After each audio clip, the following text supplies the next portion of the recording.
प्यारे विद्यार्थियों, अज एक बहुत ही इंपॉर्टेंट टॉपिक की गल करते हैं। और टॉपिक है कि गणित किवें पढ़ीए। गणित जिसनूं बहुत ही अकाऊ विशा मन्निया जाता है, खास तौर पर पंजाब के विद्यार्थियों लई। ते उसदे विच कमी क्यों है, क्यों बच्चे उसनूं पसंद नहीं कर रहे, क्यों बच्चों नूं समझण दे विच दिक्कत आउंदी है, ते क्यों बच्चे सही ढंग नाल गणित नहीं पढ़ते, ते उन्हां दी गणित विच रुचि क्यों नहीं बनती। एक बहुत ही गंभीर विषय है अते जे इस विषय ते असी गलबात ना करिए तो शायद इस तरीके ही चलता जाऊगा। सो मैं इस टॉपिक नूं लिया है चर्चा के लिए। साडे यूट्यूब चैनल लर्नर्स बोहा ते तुसीं इस चैनल नूं सबसक्राइब करो अते बैल आइकॉन दबाओ तां जो तुहानूं इहदे नाल रोचक जानकारी अगे भी मिलती रहे।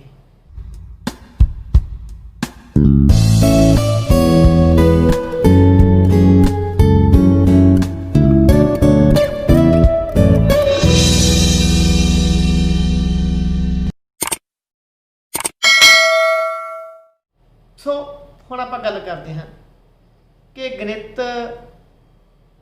रौचक क्यों नहीं बन सकिया ते गणित पढ़न ते पढ़ाउण दे विच की कमियां रह गईयां।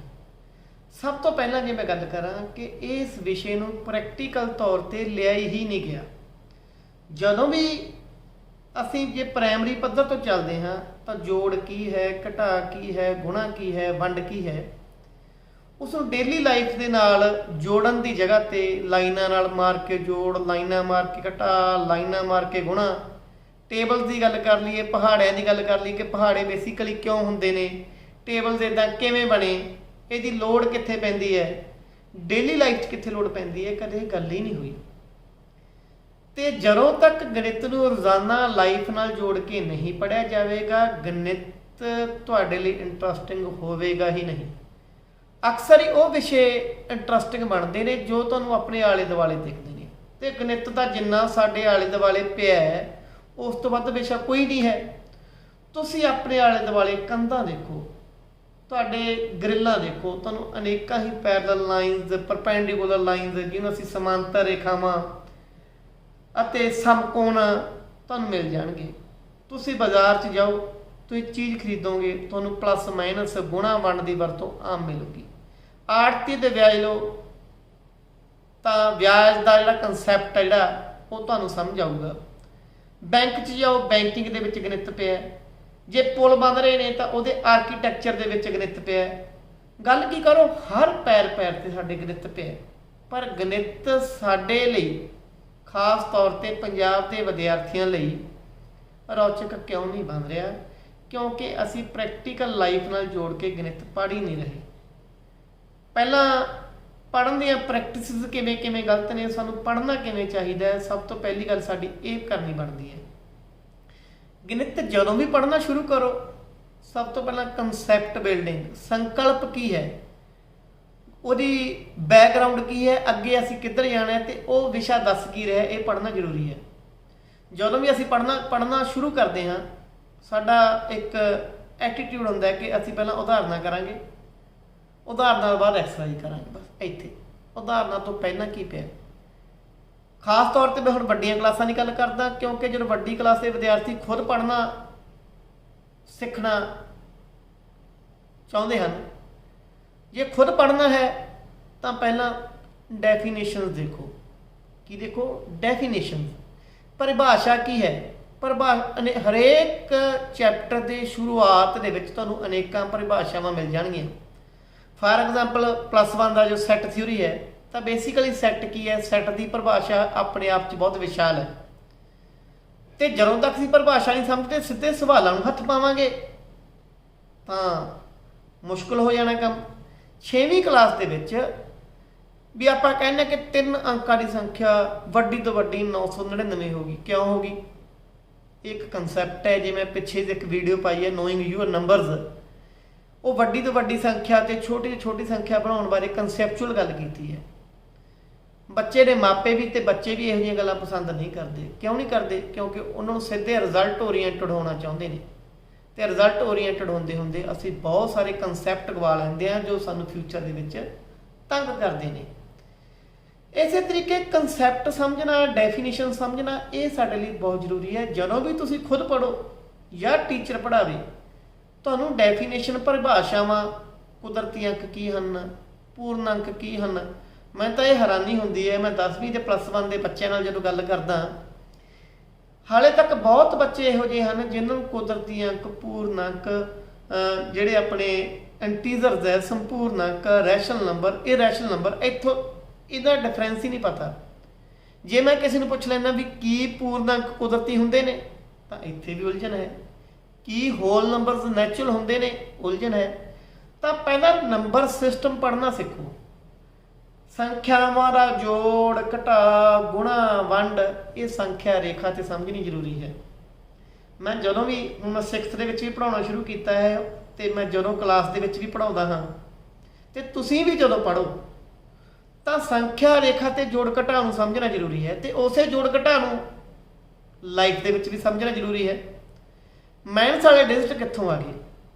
ਜਦੋਂ ਅਸੀਂ ਧਰਤੀ ਤੋਂ ਉਚਾਈ ਮਾਪਦੇ ਹਾਂ ਤਾਂ ਅਸੀਂ ਪਲੱਸ ਲੈ ਲੈਂਦੇ ਹਾਂ। ਡੰਗਾਈ ਕਿਹਦੇ ਨਾਲ ਮਾਪੀਏ? ਉਹਦੇ ਲਈ ਮਾਈਨਸ ਹੈ। ਹੋਰ ਗੱਲ, ਜਦੋਂ ਆਪਾਂ ਕਹਿੰਦੇ ਕਿ -3 + 4, ਇਹ ਮਾਈਨਸ ਦਾ 1 ਕਿਵੇਂ ਬਣ ਗਿਆ? -3 + 4 ਪਲੱਸ ਦਾ 1, ਸੌਰੀ। ਤਾਂ ਇਹਨੂੰ ਸਮਝਣ ਦੀ ਗੱਲ ਹੈ ਕਿ ਤੁਹਾਡੇ ਕੋਲ ਪਲੱਸ ਦਾ 4 ਜਾਣੀ 4 ਚੀਜ਼ਾਂ ਹੈਗੀਆਂ ਨੇ, ਮਾਈਨਸ ਦਾ 3 ਤੁਸੀਂ 3 ਦੇਣੀਆਂ ਨੇ। 4 'ਚ 3 ਚੀਜ਼ਾਂ ਬਚ ਗਈਆਂ, ਇੱਕ ਜਿਹੜੀ ਚੀਜ਼ ਤੁਹਾਡੇ ਕੋਲ ਬਚ ਗਈ ਉਹ ਪਲੱਸ ਦੀ ਹੈ। ਜੇ ਦੂਜੇ ਤਰੀਕੇ ਦੇਖਾਂਗੇ, -4 + 3, ਹੁਣ 4 ਦੇਣੀਆਂ ਨੇ, 3 ਤੁਹਾਡੇ ਕੋਲ ਹੈਗੀਆਂ ਨੇ।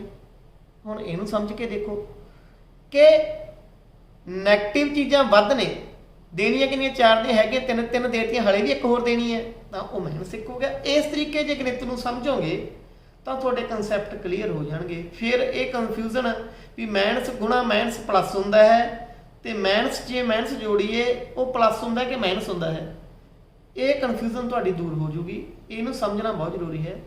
ਪਰ ਮੈਂ ਇਹ ਓਵਰਆਲ ਗੱਲ ਕਰਨੀ ਹੈ। ਮੈਂ ਸਾਰੀਆਂ ਕਲਾਸਾਂ 6ਵੀਂ, 7ਵੀਂ, 8ਵੀਂ, 9ਵੀਂ, 10ਵੀਂ, ਜਿੱਥੋਂ ਤੱਕ ਵੀ ਤੁਸੀਂ ਗਣਿਤ ਪੜ੍ਹਦੇ ਹੋ ਉਹਦੀ ਗੱਲ ਕਰ ਰਿਹਾ ਕਿ ਪਹਿਲਾਂ ਡੈਫੀਨੇਸ਼ਨ ਪੜ੍ਹੋ, ਕਨਸੈਪਟ ਪੜ੍ਹੋ, ਫਿਰ ਅੱਗੇ ਜਾਓ। ਉਸ ਤੋਂ ਅਗਲੀ ਗੱਲ, ਗਣਿਤ ਪੜ੍ਹਨ ਬਾਰੇ ਇੱਕ ਬਹੁਤ ਮਾੜੀ ਰੁਝਾਨ ਹੈ, ਮਾੜਾ ਰੁਝਾਨ ਪੈਦਾ ਹੋ ਰਿਹਾ ਕਿ ਅਸੀਂ ਸਿਰਫ ਪੜ੍ਹਦੇ ਹਾਂ, ਬੁੱਕ ਅੱਗੇ ਰੱਖੀ ਸਿਰਫ ਪੜ੍ਹ ਰਹੇ ਹਾਂ। ਜਦੋਂ ਤੱਕ ਗਣਿਤ ਨੂੰ ਲਿਖ ਕੇ ਨਹੀਂ ਪੜ੍ਹਿਆ ਜਾਵੇਗਾ, ਜਦੋਂ ਤੱਕ ਗਣਿਤ ਨੂੰ ਲਿਖ ਕੇ ਨਹੀਂ ਪੜ੍ਹਿਆ ਜਾਵੇਗਾ, ਗਣਿਤ ਦੀ ਕਨਸੈਪਟ ਬਿਲਡਿੰਗ ਹੋਣੀ ਨਹੀਂ। ਗਣਿਤ ਦੇ ਵਿੱਚ ਬਹੁਤ ਸਾਰੇ ਇਹੋ ਜਿਹੇ ਸਿੰਬਲ ਨੇ, ਹਰੇਕ ਸਿੰਬਲ ਦਾ ਆਪਣਾ ਅਰਥ ਹੈ। ਦੈਟ ਇਜ਼ ਹੈ, ਇਟ ਇੰਪਲਾਈਜ਼ ਦੈਟ ਹੈ, ਬਿਲੋਂਗਸ ਟੂ ਹੈ, ਡਜ਼ਨਟ ਬਿਲੋਂਗਸ ਟੂ ਹੈ, ਯੂਨੀਅਨ ਹੈ, ਇੰਟਰਸੈਕਸ਼ਨ ਹੈ, ਸਬਸੈਟ ਹੈ। ਇਹ ਚੀਜ਼ਾਂ ਮਾਈਂਡ ਦੇ ਵਿੱਚ ਉਦੋਂ ਤੱਕ ਨਹੀਂ ਆਉਂਦੀਆਂ ਜਦੋਂ ਤੱਕ ਅਸੀਂ ਖੁਦ ਉਸ ਨੂੰ ਉਕਰਦੇ ਨਹੀਂ। ਜਦੋਂ ਤੁਸੀਂ ਕਾਪੀ ਤੇ ਉਕਰ ਲਿਆ, ਉਹ ਗੱਲ ਤੁਹਾਡੇ ਦਿਮਾਗ 'ਚ ਉਕਰ ਗਈ। ਕੱਲਾ ਗਣਿਤ ਦੀ ਨਹੀਂ, ਮੈਂ ਕੋਈ ਵੀ ਸਬਜੈਕਟ ਕਹਿੰਦਾ, ਜਦੋਂ ਤੁਸੀਂ ਲਿਖ ਕੇ ਪੜ੍ਹੋਗੇ ਤਾਂ ਤੁਹਾਨੂੰ ਬੈਟਰ ਰਿਜ਼ਲਟ ਮਿਲਣਗੇ, ਇਹ ਮੇਰਾ ਦਾਅਵਾ ਹੈ। ਇਸ ਤੋਂ ਬਾਅਦ ਇੱਕ ਪ੍ਰੋਪਰ ਨੋਟਬੁੱਕ ਤਿਆਰ ਕਰੋ, ਇੱਕ ਪ੍ਰੋਪਰ ਨੋਟਬੁੱਕ ਜਿਸ ਦੇ ਵਿੱਚ ਡਿਫਾਈਨਡ ਹੋਵੇ ਕਿ ਐਕਸਰਸਾਈਜ਼ 1.1 ਕੁਐਸਚਨ ਨੰਬਰ 1, ਫਿਰ ਕੁਐਸਚਨ ਨੰਬਰ 2, ਇੱਕ ਕੁਐਸਚਨ ਸੋਲਵ ਕਰਨ ਤੋਂ ਬਾਅਦ ਦੂਸਰਾ ਕੁਐਸਚਨ ਲਈ ਇੱਕ ਲਾਈਨ ਦੀ ਸਪੇਸ ਜਾਂ 2 ਲਾਈਨ ਦੀ ਸਪੇਸ ਦਿਓ ਤਾਂ ਜੋ ਕੁਐਸਚਨ ਰਲ ਕੱਢ ਨਾ ਹੋਣ। ਹੋ ਸਕੇ ਜਦੋਂ ਸਟੇਟਮੈਂਟ ਲਿਖੋ ਤਾਂ ਰੈੱਡ ਪੈਨ ਨਾਲ ਲਿਖੋ।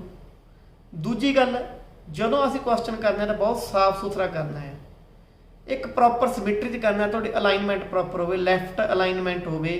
ਲੈਫਟ ਅਲਾਈਨਮੈਂਟ ਯਾਨੀ ਖੱਬੇ ਪਾਸੇ, ਜਿਵੇਂ ਤੁਸੀਂ ਕੰਪਿਊਟਰ ਤੇ ਦੇਖਦੇ ਹੋ, ਖੱਬੇ ਪਾਸੋਂ ਸ਼ੁਰੂ ਹੋ ਕੇ ਸੱਜੇ ਪਾਸੇ ਤੱਕ ਜਾਓ, ਖੱਬੇ ਪਾਸੇ ਵਾਲੇ ਅੱਖਰ ਬਿਲਕੁਲ ਸਿੱਧੇ ਚੱਲਦੇ ਹੋਣ, ਲਾਈਨ ਦੇ ਉੱਤੇ ਸਹੀ ਢੰਗ ਨਾਲ ਲਿਖੋ। ਚਲੋ, ਨੋਟਬੁੱਕ ਇਸ ਤਰੀਕੇ ਤਿਆਰ ਹੋਣੀ ਚਾਹੀਦੀ ਹੈ ਕਿਉਂਕਿ ਇਹ ਤੁਹਾਡਾ ਖਜ਼ਾਨਾ ਹੈ, ਤੇ ਜਦੋਂ ਤੁਸੀਂ ਫਾਈਨਲ ਪੇਪਰ ਦੀ ਤਿਆਰੀ ਕਰੋਗੇ ਇਸ ਖਜ਼ਾਨੇ ਨੇ ਤੁਹਾਡੇ ਕੰਮ ਆਉਣਾ ਹੈ।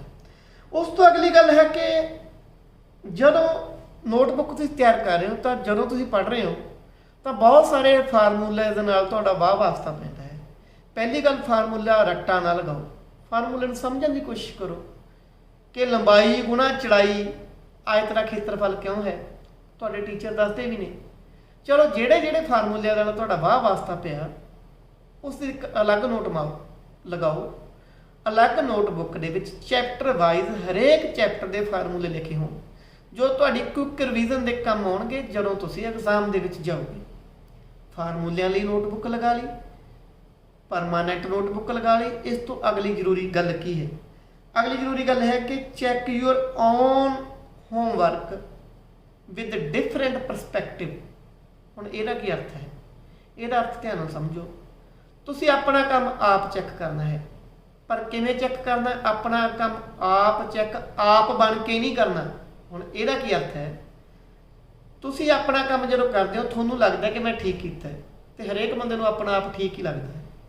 ਹੁਣ ਜਦੋਂ ਤੁਸੀਂ ਆਪਣਾ ਕੰਮ ਆਪ ਚੈੱਕ ਕਰੋ ਤਾਂ ਤੁਸੀਂ ਟੀਚਰ ਬਣ ਕੇ ਚੈੱਕ ਕਰੋ ਕਿ ਇਹ 'ਚ ਕਿੱਥੇ ਗਲਤੀ ਪਈ ਹੈ, ਤੇ ਇਹ ਸਮਝੋ ਇਹ ਤੁਸੀਂ ਨਹੀਂ ਕਿਸੇ ਹੋਰ ਨੇ ਕੀਤਾ। ਉਸ ਪਰਸਪੈਕਟਿਵ ਨਾਲ ਜਦੋਂ ਤੁਸੀਂ ਡਿਫਰੈਂਟ ਪਰਸਪੈਕਟਿਵ ਨਾਲ ਆਪਣਾ ਕੰਮ ਆਪ ਚੈੱਕ ਕਰੋਗੇ, ਗਲਤੀ ਕੱਢਣ ਦੀ ਕੋਸ਼ਿਸ਼ ਕਰੋਗੇ, ਤਾਂ ਤੁਹਾਨੂੰ ਕਈ ਗਲਤੀਆਂ ਮਿਲ ਜਾਣਗੀਆਂ। ਹੁਣ ਮੈਂ ਪਿੱਛੇ ਟੈਸਟ ਲਏ, ਟੈਸਟ ਤੋਂ ਬਾਅਦ ਮੈਂ ਇੱਕ ਆਨਲਾਈਨ ਟੈਸਟ ਡਿਸਕਸ਼ਨ ਪਾਉਣਾ। ਬਹੁਤ ਸਾਰੇ ਵਿਦਿਆਰਥੀ ਉਹ ਟੈਸਟ ਡਿਸਕਸ਼ਨ ਤਾਂ ਨਹੀਂ ਦੇਖਦੇ ਕਿ ਉਹਨੂੰ ਲੱਗਦਾ ਕਿ ਮੇਰਾ ਕੁਐਸਚਨ ਠੀਕ ਹੈ। ਕਦੇ ਆਪਣੇ ਦਿੱਤੇ ਟੈਸਟ ਨੂੰ ਉਸ ਡਿਸਕਸ਼ਨ ਨਾਲ ਕੰਪੇਅਰ ਕਰਕੇ ਦੇਖਿਓ, ਤੁਹਾਨੂੰ ਪਤਾ ਲੱਗੂ ਕਿ ਨਿੱਕੀਆਂ ਕਿੰਨੀਆਂ ਗਲਤੀਆਂ ਤੁਹਾਡੇ ਕੋਲ ਰਹਿ ਗਈਆਂ ਜਿਹੜੀਆਂ ਕਨਸੈਪਚੁਅਲੀ ਤੁਹਾਡੇ ਕੁਐਸਚਨ ਨੂੰ ਕੀ ਕਰਦੀਆਂ ਨੇ, ਗਲਤ ਕਰਦੀਆਂ ਨੇ। ਤਾਂ ਆਪਣੇ ਆਪ ਦੀ ਅਸੈਸਮੈਂਟ ਕਰਨੀ ਸਿੱਖੋ, ਆਪਣੇ ਆਪ ਨੂੰ ਇਵੈਲੂਏਟ ਕਰਨਾ ਸਿੱਖੋ। ਜੋ ਬੰਦਾ ਆਪਣੇ ਆਪ ਨੂੰ ਇਵੈਲੂਏਟ ਕਰ ਗਿਆ ਉਹ ਕਦੇ ਮਾਰ ਨਹੀਂ ਖਾਂਦਾ।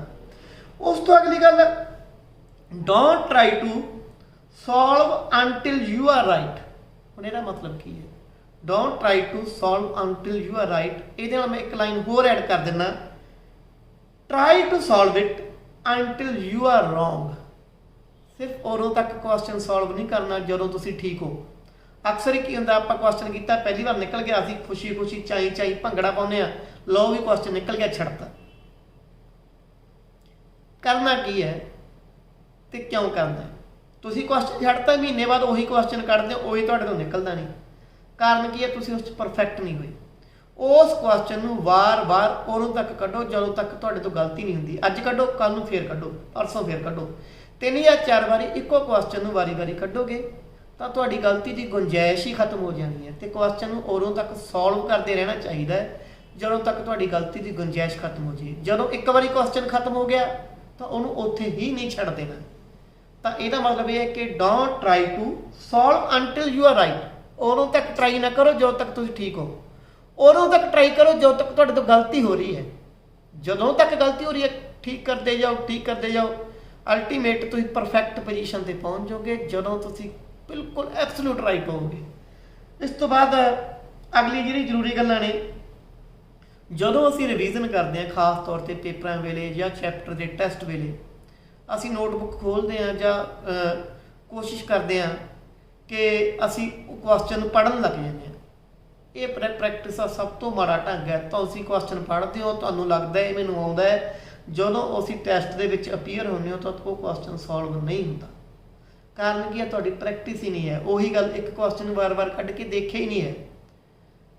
ਤਾਂ ਮੈਂ ਜਦੋਂ ਗੱਲ ਕਰਦਾ ਹਾਂ ਕਿ ਅੱਜ ਦਾ ਟਾਈਮ ਜੋ ਕੋਵਿਡ-19 ਦਾ ਚੱਲ ਰਿਹਾ ਹੈ, ਅੱਜ ਹੁਣ ਫਿਜ਼ੀਕਲ ਡਿਸਟੈਂਸਿੰਗ ਸਾਡੀ ਬਣੀ ਹੋਈ ਹੈ, ਸੋਸ਼ਲ ਡਿਸਟੈਂਸਿੰਗ ਦਾ ਸਾਡਾ ਨਾਅਰਾ ਦਿੱਤਾ ਜਾ ਰਿਹਾ ਹੈ।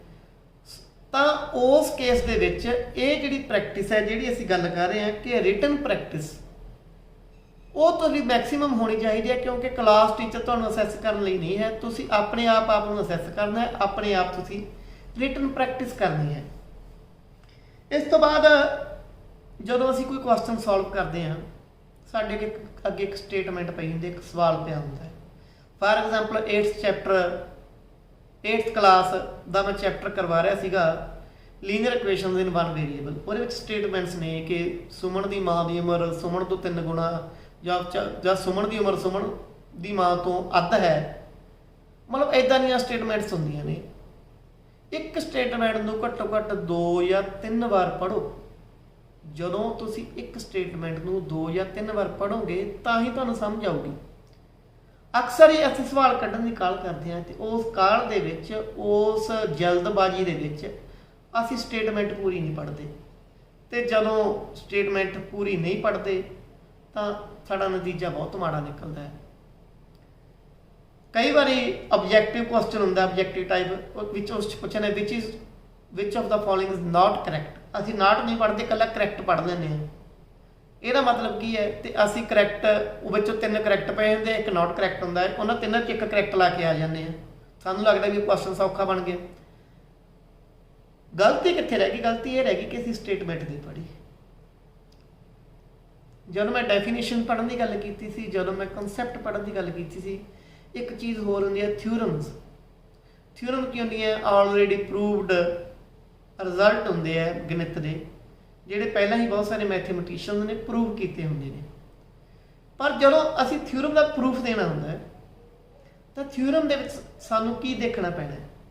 ਦੋ ਚੀਜ਼ਾਂ ਬਹੁਤ ਜ਼ਰੂਰੀ ਨੇ ਥਿਊਰਮ ਦੇ ਵਿੱਚ। ਇੱਕ ਗਿਵਨ ਕੀ ਹੈ, ਪਹਿਲੀ ਗੱਲ। ਇੱਕ ਅਸੀਂ ਪ੍ਰੂਫ ਕੀ ਕਰਨਾ ਹੈ, ਅਸੀਂ ਕਿੱਥੇ ਖੜੇ ਆ, ਕਿੱਥੇ ਪਹੁੰਚਣਾ। ਗਿਵਨ ਜਿੱਥੇ ਅਸੀਂ ਖੜੇ ਆ, ਪ੍ਰੂਫ ਕੀ ਕਰਨਾ ਜਿੱਥੇ ਅਸੀਂ ਪਹੁੰਚਣਾ, ਤੇ ਉਹਦਾ ਰਸਤਾ ਕੀ ਹੁੰਦਾ, ਉਹਦੇ ਲਈ ਅਸੀਂ ਕਿਹੜਾ ਰਾਹ ਫਾਲੋ ਕਰਾਂਗੇ। ਜਦੋਂ ਸਾਨੂੰ ਮੰਜ਼ਿਲ ਦਾ ਪਤਾ ਹੈ, ਜਿੱਥੋਂ ਸ਼ੁਰੂ ਹੋਣਾ ਉਹ ਪਤਾ, ਤਾਂ ਹੀ ਅਸੀਂ ਸਹੀ ਰਸਤਾ ਲੈ ਸਕਦੇ ਹਾਂ। ਤੁਹਾਡੇ ਦਿਮਾਗ 'ਚ ਆਪਣੇ ਆਪ ਆ ਜੂਸ ਵੀ ਅਸੀਂ ਇੱਥੋਂ ਐਂ ਚੱਲਣਾ ਸੀ, ਐਂ ਚੱਲਣਾ ਸੀ, ਐਂ ਚੱਲਣਾ ਸੀ, ਤੇ ਇੱਥੇ ਇਸ ਤਰੀਕੇ ਪਹੁੰਚ ਗਏ। ਤਾਂ ਇਸ ਤਰੀਕੇ ਤੁਹਾਨੂੰ ਇਹ ਗੱਲਾਂ ਸਮਝਣ ਦੀ ਲੋੜ ਹੈ। ਇੱਕ ਹੋਰ ਜਿਹੜੇ ਟੌਪਿਕਸ ਨੇ ਗਣਿਤ ਦੇ ਬਹੁਤ ਇੰਟਰ ਰਿਲੇਟਡ ਹੁੰਦੇ ਨੇ। ਮਤਲਬ ਤੁਹਾਡੀ ਪੜ੍ਹਨ ਦੀ ਸੀਕੁਐਂਸ ਬਹੁਤ ਵਧੀਆ ਹੋਣੀ ਚਾਹੀਦੀ ਹੈ। 10th ਕਲਾਸ ਦੇ ਵਿੱਚ ਇੱਕ ਚੈਪਟਰ ਹੈ 8th ਟ੍ਰਿਗਨੋਮੈਟਰੀ, ਇੱਕ 9th ਚੈਪਟਰ ਹੈ ਸਮ ਐਪਲੀਕੇਸ਼ਨਸ ਆਫ ਟ੍ਰਿਗਨੋਮੈਟਰੀ। ਹੁਣ ਜਦੋਂ ਅਸੀਂ ਟ੍ਰਿਗਨੋਮੈਟਰੀ ਦੀ ਗੱਲ ਕਰਦੇ ਹਾਂ ਤਾਂ ਉਹਦੇ ਵਿੱਚ ਟ੍ਰਿਗਨੋਮੈਟਰੀ ਦੇ ਸਾਰੇ ਸਮੇਤ ਪਾਈਥਾਗੋਰਸ ਵਾਲੇ ਕਨਸੈਪਟ ਆ ਜਾਂਦੇ ਨੇ। ਤੇ ਜਦੋਂ ਅਸੀਂ ਐਪਲੀਕੇਸ਼ਨ ਦੀ ਗੱਲ ਕਰਦੇ ਹਾਂ ਟ੍ਰਿਗਨੋਮੈਟਰੀ ਦੀ, ਤੇ ਉਹ ਉਦੋਂ ਤੱਕ ਸਮਝ ਨਹੀਂ ਆ ਸਕਦਾ ਜਦੋਂ ਤੱਕ ਸਾਨੂੰ ਟ੍ਰਿਗਨੋਮੈਟਰੀ ਨਹੀਂ ਆਉਂਦੀ। ਤਾਂ ਇਹ ਆਪਸ 'ਚ ਇੰਟਰਲਿੰਕਡ ਦੇ ਨੰਬਰ ਸਿਸਟਮ ਹੈ। 6ਵੀਂ ਤੋਂ ਪੜ੍ਹਨ ਲੱਗਦੇ ਆ ਨੈਚੁਰਲ ਨੰਬਰ ਕੀ ਹੈ, ਹੋਲ ਨੰਬਰ ਕੀ ਹੈ, ਰੈਸ਼ਨਲ ਕੀ ਹੈ, ਇਰੈਸ਼ਨਲ ਕੀ ਹੈ, ਇੰਟੀਜ਼ਰਸ ਕੀ ਨੇ। ਇਹ ਰਹਿੰਦੀ ਉਮਰ ਤੱਕ ਕੰਮ ਆਉਂਦਾ, MSc ਤੱਕ ਕੰਮ ਆਈ ਜਾਂਦਾ ਹੈ। ਰੀਅਲ ਨੰਬਰ ਕੀ ਨੇ, ਤੇ ਇਹ ਆਪਸ 'ਚ ਇੰਟਰਲਿੰਕਡ ਨੇ। ਜਿਹਨੇ ਨੰਬਰ ਸਿਸਟਮ ਹੀ ਨਹੀਂ ਪੜ੍ਹਿਆ ਉਹ ਅਗਲੇ ਟੌਪਿਕ ਕਿਵੇਂ ਪੜ੍ਹੂਗਾ? ਹਰੇਕ ਟੌਪਿਕ ਦੀ ਇੱਕ ਸੀਕੁਐਂਸ ਮੈਟਰ ਕਰਦੀ ਹੈ, ਤੇ ਇੱਕ ਜਦੋਂ ਤੱਕ ਸਾਨੂੰ ਬੈਕਗਰਾਊਂਡ ਨਹੀਂ ਪਤਾ ਉਦੋਂ ਤੱਕ ਅਸੀਂ ਅੱਗੇ ਨਹੀਂ ਪੜ੍ਹ ਸਕਦੇ।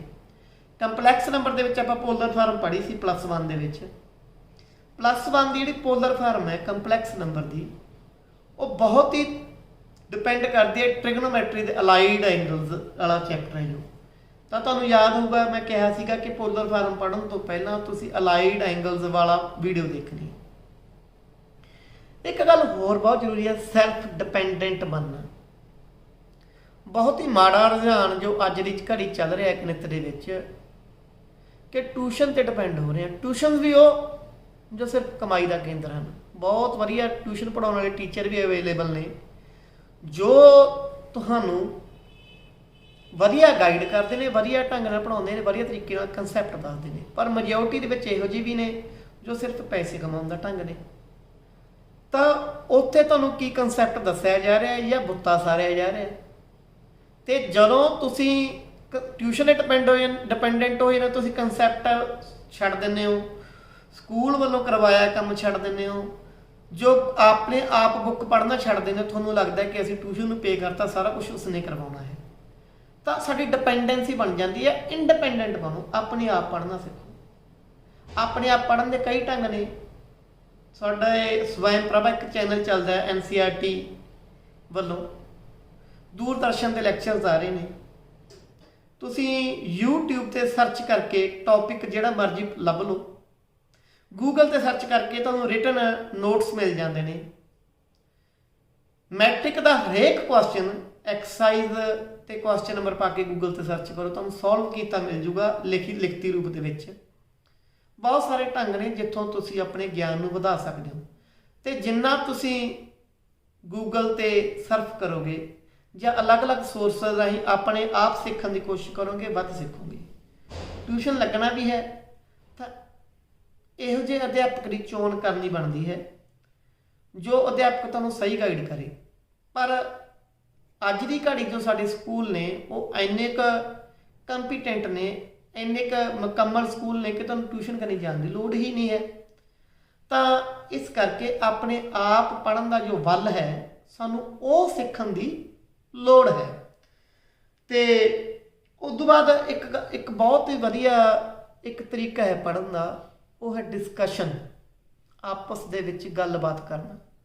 ਹਾਲਾਂਕਿ ਅਸੀਂ ਸੋਸ਼ਲ ਡਿਸਟੈਂਸਿੰਗ ਦੇ ਫੇਜ਼ ਦੇ ਵਿੱਚੋਂ ਲੰਘ ਰਹੇ ਹਾਂ, ਪਰ ਇੱਕ ਫਰੈਂਡ ਨਾਲ ਤੁਸੀਂ ਇੱਕ ਜਾਂ ਦੋ ਫਰੈਂਡ ਨਾਲ ਜਦੋਂ ਆਪਣੇ ਕੁਐਸਚਨ ਡਿਸਕਸ ਕਰੋਗੇ, ਹੋ ਸਕਦਾ ਕਿ ਉਹ ਗੱਲਾਂ ਜੋ ਤੁਹਾਨੂੰ ਨਹੀਂ ਪਤਾ ਉਹਨੂੰ ਪਤਾ ਹੋਣ, ਤੇ ਉਹ ਗੱਲਾਂ ਜੋ ਤੁਹਾਨੂੰ ਪਤਾ ਹੈ ਉਹਨੂੰ ਨਾ ਪਤਾ ਹੋਣ। ਜਦੋਂ ਆਪਸ ਦੇ ਵਿੱਚ ਵਿਚਾਰ ਵਟਾਂਦਰਾ ਕਰੋਗੇ, ਇੱਕ ਦੂਜੇ ਨੂੰ ਕੁਐਸਚਨ ਪੁੱਟ ਕਰੋਗੇ ਵੀ ਤੂੰ ਆਹ ਸੋਲਵ ਕਰ, ਮੈਂ ਆਹ ਸੋਲਵ ਕਰਦਾ। ਇਸ ਨੂੰ ਪੀਅਰ ਗਰੁੱਪ ਲਰਨਿੰਗ ਨਾਂ ਦਾ ਅਸੀਂ ਕੰਸੈਪਟ ਕਹਿੰਦੇ ਹਾਂ। ਤਾਂ ਤੁਸੀਂ ਬਹੁਤ ਹੀ ਵਧੀਆ ਢੰਗ ਨਾਲ ਗੱਲਬਾਤ ਸਿੱਖੋਗੇ। ਸਮਝ ਆ ਗਈ ਕਿ ਆਪਣੇ ਫਰੈਂਡਸ ਨਾਲ ਕੁਐਸਚਨ ਚਾਹੇ ਫੋਨ ਤੇ ਡਿਸਕਸ ਕਰੋ, ਜੇ ਤੁਹਾਡੇ ਗੁਆਂਢ ਦੇ ਵਿੱਚ ਕੋਈ ਮਿੱਤਰ ਬੈਠਾ ਹੈ ਉਹਦੇ ਨਾਲ ਡਿਸਕਸ ਕਰੋ, ਤੁਹਾਡੀਆਂ ਬਹੁਤ ਸਾਰੀਆਂ ਪ੍ਰੋਬਲਮਸ ਆਪਣੇ ਆਪ ਸੋਲਵ ਹੋ ਜਾਣਗੀਆਂ। ਤੇ ਇੱਕ ਹੋਰ ਗੱਲ ਕਿ ਇੱਕੋ ਹੀ ਕੁਐਸਚਨ ਦਾ ਇੱਕ ਹੀ ਸੋਲੂਸ਼ਨ ਨਹੀਂ ਹੁੰਦਾ। ਕਈ ਵਾਰੀ ਬਹੁਤ ਸਾਰੇ ਕੁਐਸਚਨ ਨੇ ਜਿਹਨਾਂ ਦਾ ਯੂਨੀਕ ਸੋਲੂਸ਼ਨ ਹੁੰਦਾ, ਇੱਕੋ ਹੀ ਸੋਲੂਸ਼ਨ ਹੁੰਦਾ, ਤੇ ਬਹੁਤ ਸਾਰੇ ਕੁਐਸਚਨ ਨੇ ਜਿਹਨੂੰ ਹੱਲ ਕਰਨ ਦੇ ਬਹੁਤ ਸਾਰੇ ਹੋਰ ਢੰਗ ਵੀ ਸਾਡੇ ਦਰਮਿਆਨ ਪਏ ਹੁੰਦੇ ਨੇ। ਸੋ ਕੁਐਸਚਨ ਜਦੋਂ ਸੋਲਵ ਕਰਨਾ ਤਾਂ ਵੱਖ-ਵੱਖ ਢੰਗਾਂ ਨਾਲ ਸੋਲਵ ਕਰਨ ਦੀ ਕੋਸ਼ਿਸ਼ ਕਰੋ। ਮੈਂ ਜਦੋਂ ਵੀਡੀਓ ਬਣਾਉਣਾ ਮੈਂ ਜਾਣਬੁੱਝ ਕੇ ਅਲੱਗ-ਅਲੱਗ ਢੰਗ ਦੱਸਦਾ ਕਿ ਤੁਹਾਨੂੰ ਲੱਗੇ ਕਿ ਇੱਕ ਸੋਚਣ ਦਾ ਢੰਗ ਆ ਵੀ ਹੋ ਸਕਦਾ ਹੈ, ਇੱਕ ਸੋਚਣ ਦਾ ਢੰਗ ਆ ਵੀ ਹੋ ਸਕਦਾ ਹੈ, ਇੱਕ ਆ ਵੀ ਹੋ ਸਕਦਾ ਹੈ। ਤਾਂ ਗਣਿਤ ਲਈ ਤੁਹਾਡੀ ਜੋ ਪ੍ਰੈਕਟੀਕਲ ਅਪਰੋਚ ਹੈ, ਅਲੱਗ-ਅਲੱਗ ਪੜ੍ਹਨ ਦੇ ਢੰਗ ਮੈਂ ਤੁਹਾਡੇ ਨਾਲ ਡਿਸਕਸ ਕੀਤੇ। ਉਮੀਦ ਕਰਦਾ ਕਿ ਤੁਹਾਨੂੰ ਇਹ ਮੇਰੀਆਂ ਸਾਰੀਆਂ ਗੱਲਾਂ ਬਹੁਤ ਹੀ ਪਸੰਦ ਆਈਆਂ ਹੋਣਗੀਆਂ ਤੇ ਤੁਹਾਡੇ ਲਈ ਇਹ ਹੈਲਪਫੁਲ ਹੋਣਗੀਆਂ ਜਦੋਂ ਤੁਸੀਂ ਭਵਿੱਖ ਦੇ ਵਿੱਚ ਗਣਿਤ ਪੜ੍ਹੋਗੇ। ਜਲਦੀ ਤੁਹਾਡੇ ਨਾਲ ਵਾਸਤਾ ਹੋਵਾਂਗੇ। ਜਿਨ੍ਹਾਂ ਨਾਲ ਹਾਲੇ ਸਾਡਾ YouTube ਚੈਨਲ ਰਾਹੀਂ ਲਿੰਕ ਨਹੀਂ ਬਣਿਆ, ਉਹਨਾਂ ਨੂੰ ਬੇਨਤੀ ਹੈ ਕਿ ਇਸ YouTube ਚੈਨਲ ਨੂੰ ਸਬਸਕ੍ਰਾਈਬ ਕਰੋ, ਬੈਲ ਆਈਕਨ ਦਬਾਓ। ਬਾਇਓਲੋਜੀ ਅਤੇ ਮੈਥ ਦੀਆਂ ਬਹੁਤ ਹੀ ਇੰਟਰਸਟਿੰਗ ਵੀਡੀਓ ਤੁਹਾਡੇ ਕੋਲ ਅਸੀਂ ਰੋਜ਼ ਪਹੁੰਚਦੀਆਂ ਕਰਦੇ ਹਾਂ। ਧੰਨਵਾਦ।